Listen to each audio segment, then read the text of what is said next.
বর্তমান সময়ের সবচেয়ে গতিময় ৫ পেসারকে দেখে নিন। পঞ্চম অবস্থানে রয়েছেন কাগিসো রাবাদা। রাবাদার সর্বোচ্চ গতি ঘন্টায় ১৫৪ কিলোমিটার। ২০১৯ সালের আইপিএলে দিল্লি ক্যাপিটালসের হয়ে তিনি এই ডেলিভারিটি করেছিলেন। চতুর্থ অবস্থানে রয়েছেন জোফরা আর্চার। ২০১৯ সালের অ্যাশেজ সিরিজে অস্ট্রেলিয়ার বিপক্ষে আর্চার ঘন্টায় ১৫৪.৬ কিলোমিটার গতিতে বল করেন, যা আর্চারের ক্যারিয়ারে এখন পর্যন্ত সর্বোচ্চ। তৃতীয় অবস্থানে রয়েছে মার্ক উড।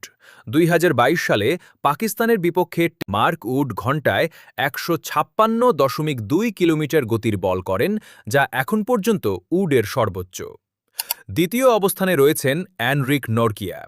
সাউথ আফ্রিকার এই ফাস্ট বোলার ২০২০ সালের আইপিএলে ঘন্টায় ১৫৬.২ কিলোমিটার গতির বল করেন, যা এখন পর্যন্ত তার ক্যারিয়ারে সর্বোচ্চ। সবার প্রথমে রয়েছেন মিচেল স্টার্ক। নিউজিল্যান্ডের বিপক্ষে ২০১৫ সালে ঘন্টায় ১৬০ কিলোমিটার গতির বল ছোড়েন তিনি।